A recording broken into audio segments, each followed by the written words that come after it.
بری بات ہے.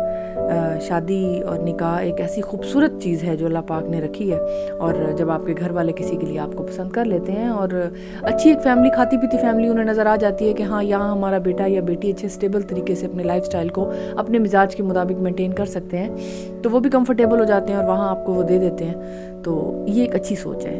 بزرگوں کی بات اور بزرگوں کی سوچ میں بڑا وزن ہوتا ہے, تو ان کے فیصلے اچھے ہوتے ہیں. یہ جو انسان خود سے ایک تھکن پال لیتا ہے نا, محبت کی تھکن, کسی کے پیچھے بھاگنے کا ایک بالکل, یہ شعور سے ہٹ کے باتیں ہیں, یہ فضول باتیں ہیں. اور ایک ایسی خواہش پال لینا, مت کریں ایسا. بہت کم ایسا ہوتا ہے جہاں دونوں ایک جیسے ایک دوسرے کو چاہتے بھی ہیں, پاتے بھی ہیں, لیکن ایسا بہت کم ہوتا ہے, بہت کم. اور وہ بھی وقت کے ساتھ یہ چیز ڈھل جاتی ہے, ختم ہو جاتی ہے وقت کے ساتھ, بلکہ آپ پچھتانے لگتے ہیں کہ اچھا یہ تھا جسے میں نے پسند کیا تھا, یہ تھی.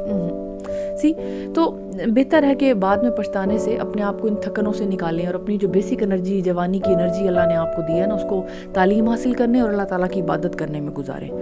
تعلیم حاصل کریں. اللہ تعالیٰ نے فرمایا کہ ماں کی گود سے لے کر قبر تک علم حاصل کرو, علم حاصل کرو, چاہے تمہیں چین ہی کیوں نہ جانا پڑے. تو یہ بڑی گہری بات ہے. تعلیم حاصل کریں. لوگ یونیورسٹی میں جاتے ہیں تعلیم حاصل کرنے اور اپنی کسی اور چیز کی تھکن اور خواہش اپنے دماغ پہ چڑھا لیتے ہیں, تو یہ فضول بات ہے. اور دنیا جاتی ہے باہر پڑھنے اور کسی اور چیز کی تھکن اور خواہش اپنے دل پہ چڑھا آتی ہے, اور پھر اپنی زندگی کو اسی ایک محور کے ارد گرد گھماتے, کیونکہ ایک یہ جو نوجوان خون ہے نا, یہ بڑا جوش والا ہے, بڑا انتھوزیاسٹک ہے, بڑا موٹیویٹڈ ہے, لیکن صحیح ڈائریکشنز بڑوں کا ان کو پرووائڈ کرنا بہت ضروری ہے. تو بڑوں کو اپنا فرض ادا کرنا چاہیے, ڈائریکشنز دینی چاہیے, نہیں کب کرنا ہے, کیا کرنا ہے, اور کیوں کرنا ہے, اور کتنا کرنا ہے, اور کیسے کرنا ہے, اور تو پڑھائی کتنی ضروری ہے, لائف سٹائل کیسے مینٹین کرنا ہے, کیا کرنا ہے, کیوں کرنا ہے, اور کتنا کھانا ہے, کتنا پینا ہے, کتنا سونا ہے, کتنی پڑھائی کرنی, کتنا اللہ کو یاد کرنا ہے, کتنے دوست بنانے ہیں. ہر لمحے کی ایک والدین پر ضروری ہے, ایک فرض ہے ان کا کہ وہ بچے کو یہ چیزیں بتائیں اور اس کو اسی طرح کا ایک اسٹیبل لائف سٹائل پرووائڈ کریں. انوائرمنٹ سے انسان سیکھتا ہے, سنی سنائی اس کے کان میں نہیں جاتی, بتانا پڑتا ہے, دکھانا پڑتا ہے. آپ نماز پڑھیں گے وہ بھی پڑھے گا, آپ کچھ بھی اچھا کریں گے تو وہ بھی کرے گا, آپ گالی گلوچ کریں گے اور گھر میں وائلنس رکھیں گے تو آپ میں اس کی شخصیت میں بھی یہی سب کچھ آ جائے گا. بچوں کے ساتھ پورا اعتماد طریقے سے بات کرتے ہوئے, اپنی زندگی کو آگے بڑھاتے ہوئے, گھر کے سارے ماحول کو بڑے خیالاتی طور پر پروان چڑھاتے ہوئے اللہ کی یاد میں, تو یہ بڑے آپ کامیاب انسان بنیں گے. اور اسی طرح جو آپ کے نیچے آپ کے بیٹا یا بیٹی آپ کے اللہ نے سپرد کیے ہیں, اور وہ آپ ایک خوبصورت درخت ہیں اور آپ کی چھاؤں میں اگر وہ بڑے ہو رہے ہیں, تو بس پھر وہ ایک معاشرے کا اچھا انسان بن کر سامنے آئے گا, نہ کہ محبت کی تھکن اور خواہش لے کر, اور جس میں اس کو کچھ بھی نہیں ملا. اکثر لوگ ایسی ٹینشنوں سے نشے کا شکار ہو گئے, اکثر لوگ ایسی ٹینشنوں میں خودکشی کر بیٹھے, اکثر لوگ لڑکے اور لڑکیاں ایسی ٹینشنوں میں اپنی زندگی کو برباد کر بیٹھے.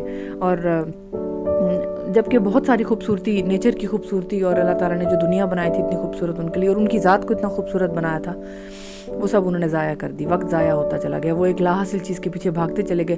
جبکہ اور کئی لوگ ایسی لا حاصل کے پیچھے بھاگ بھی رہے ہیں اور انہیں حاصل بھی ہو جاتا ہے, تب بھی ایسا لگتا ہے کہ حاصل ہو کر بھی وہ بات نہیں رہی, مزہ نہیں آیا, اچھا نہیں لگا. وہ تو یہ میں تو پتہ نہیں اس کو کہاں بٹھا دیا تھا اپنے دماغ میں بڑا اوپر, لیکن ایسا کچھ تھا نہیں. تو بہتر ہے کہ جو آپ کے اچھے ریلیشن شپس ہیں, جس میں سمجھ لیں کہ حرام تعلقات نہیں ہیں, اور بالکل اپنے ماں باپ کی مرضی شامل ہے, اللہ پاک کی مرضی شامل ہے, پھر اس میں آپ کو بھی ایسی اچھی چیزیں مل گئیں اور آپ کو بھی ان کی عادی ہو گئے ہیں آپ ان کے, اور آپ کو ان کی عادت ہو گئی ہے. تو یہ دیکھیں نا, یہ ہے خوبصورتی زندگی کی. اس کو خوبصورتی سے انجوائے کرتے چلے جائیں, اور اس کو آگے یوں سمجھ لیں کہ اللہ تعالیٰ کا شکر ادا کرتے چلے جائیں کہ اللہ تعالیٰ اتنی خوبصورت اسٹیبل زندگی تو نے مجھے پرووائڈ کر دی.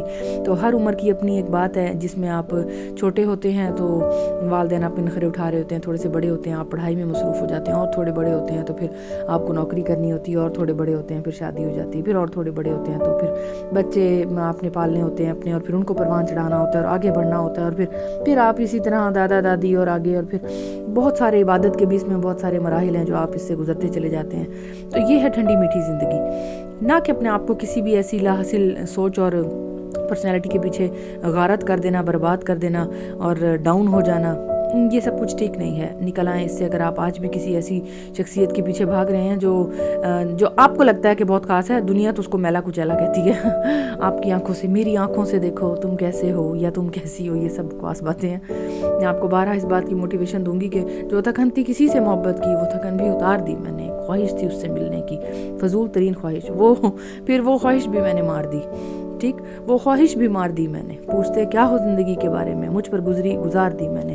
آپ پر کچھ نہیں گزرا، آپ اچھا سب کچھ گزار سکتے ہیں، اور آج بھی آپ کے پاس موقع ہے اور زیادہ اچھا گزارنے کا۔